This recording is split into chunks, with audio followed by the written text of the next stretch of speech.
hata mwana wa Mungu ambaye unatufuatilia kwa njia ya mtandao masaa haya kupitia Urejesho TV, tunakutangazia hapo ulipo nyumbani, neema ya uponyaji iwe juu yao katika jina la Yesu.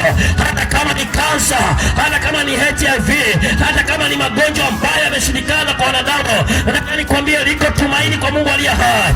Ukirudi kwa Mungu aliye hai utaona neema.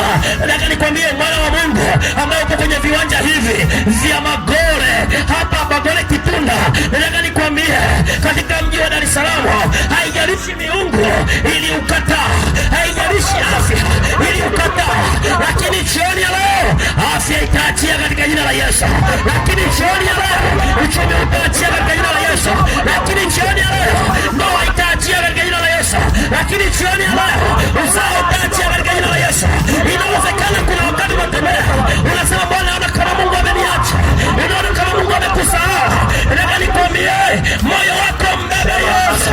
Kuna wakati mwingine inawezekana unaogopa inakuwa inashika maisha yako, na wakati mwingine hauoni mpenyo, wakati mwingine hiyo miungu inashambulia ukoo wako, inashambulia maisha yako.